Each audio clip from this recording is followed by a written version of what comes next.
Okay, so speaking to first team defender Justine Buckmire on Women's Football Weekend. Justine, let's go from the start. What got you into football? Was there any inspiration or was it a team? There wasn't really any inspiration. It was just kind of like in the playground. You know, there were people skipping, there were people playing make believe games, and so football was the only thing I really liked doing. So I joined that group, and then I was doing loads of sport as a kid. I was really active, so I was playing football, netball, like county level, gymnastics, and like eventually came to a point where I couldn't keep doing everything, and football was just my favorite sport. So football was just what I ended up continuing with. How old were you when you first started playing? Did you join a team at a certain age? And who was it? So I was just playing in school really, and like my year six, like our team was so good, and we just winning all our games, and like got to the final, and we lost every final. But in the final, me and my best friend, with only two girls playing for this team, the only girls I think I'd seen playing amongst all the teams we played against, and we got scouted then for QPR. So I went to go to QPR, and that was like my first team, and like just loved it there. What's been your journey since then? How long were you at QPR for? And have you played for anyone else before, Actonians? So I was so I think what is year six, like under 12s maybe at QPR, and then stayed with them till probably under 14s, under 15s, and then myself, my centre back partner, so I was centre back then, and a few other girls, we all kind of got moved together. I remember, like we all trialed, but like we're told we were going to be part of the Middlesex Academy, so that was a new academy setting up, and it's like when all the academies started, and then we all kind of got moved again, like when we got like under 16s to Barnet Reserve, so now London Bees. So we all got moved again together then. Which was quite nice really, because like the same people. I think then though I was kind of deemed too short to be a centre back, so I moved to like centre mid, like defensive centre mid, and then I think that, like all my kind of friends then, like they kind of went off to uni, like American like scholarships, football scholarships, but I kind of stayed at Warwick, went to Warwick do a master's degree, so then I kind of went away from football. So I was more just playing at university level, like, which was okay. I managed a team actually in two leagues below us and was playing for them and stuff, but that was for 3 years at my uni. End up staying in Midlands for work, so I joined Birmingham and West Midlands ladies, and that was really cool. So I was there for 3 seasons. We got promoted actually to the Midlands Division 1, so that was awesome. And then I went for a year to West Brom before I moved to London, where I was with Wimbledon for 1 season, and then I came to Actonians. So I've been to Actonians for 1 season. That was void, but still a season. And Yeah, now, you've been around a long time then. yeah, Well, yeah. So around a lot of grounds, a lot of teams, I mean. yeah, it does seem it, but it's kind of been where I've moved. It hasn't really been that intentional. Like I feel like I don't really like change, so I'm one who likes to get Yeah. settled. But I think it's just been when my job's moved, I've moved, and when certain life happens, like I end up changing. Was there a particular team you most enjoyed playing for out of all those? Well, so QPR was like, I loved playing for them. Like when I was younger, just, you know, it was my first team. And then at Barnet, the coach there, Tracy Kemmons, was absolutely awesome, like incredible. Like at West Midlands, it was awesome to get promoted with them. And that was like my first like adult football, like in a team for a long period. And then just Actonians, like Danny's an awesome coach. And I've loved the Actonian girls as well. So really, really happy Actonians is one of my favourite teams to play for. What would you say has been the best moment in your career and why? There's like two. So one of them was with Ben West Midlands. I remember like we had like this meeting, so we're kind of a similar club to Tony, it's a kind of community not really linked to like a men's team. Mm. And we are talking about, oh, like we've just got promoted now, like, you know, they're asking we can apply and be part of the FA Cup and yeah, and have matches. And I was really keen, like buzzing for it.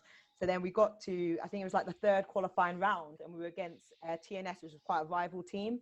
And I ended up scoring a hat trick. And one of them was like with my left foot, I had a right foot volley. I think we won the game 5-2 and just got into the first round proper for the first time. So that was absolutely incredible. I loved that. And then obviously last season, beating Crawley Woffs in the second round proper, which is like the furthest I've been in the FA Cup. And, you know, against such an amazing team who, you know, league was doing incredible in the league above and is an incredible team. And we just played so well together. Like that was incredible as well. So those two. We've obviously seen the women's game grow a lot generally. Women's national team selling out Wembley and the Super League getting higher attendances before COVID, obviously. It's really good to see the women's game grow. And what do you think it needs to do to grow even further?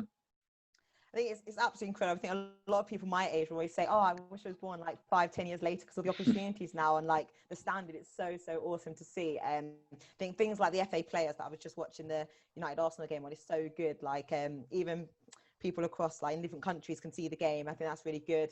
I think to make it grow further, I think there are little things I think the FA could do. So things like, I know our captain spoke about our FA Cup journey kind of being halted for COVID, but then actually the men's continue. I think things like that kind of, it'd be better if like it could kind of seem more like a level playing field, as in like, oh, you know, they're stopping and we're stopping as well. They're continuing, so we get to continue with those bits maybe. Also little things like, I think it's changed now, but I think when the FA first announced the academy, the boys' academy could continue because they were elite, but the girls' academies had to stop.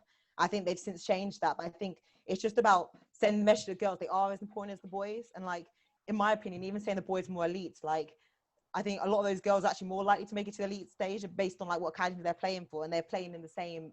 Some of them are playing on the same facilities as the boys. I think just send the message to the girls that actually know you are just as important, which I think they have now changed on, but just from the start having that message, and then just getting it more out there. I think things like doing this like with the women's football weekend is really cool, and having the back-to-back games today, and just as long as like people have to see more and more football, I think more and more women playing football, I think it'll get accepted and like celebrated more. I mean, I saw actually recently one of the women's players doing a sponsorship advert on TV.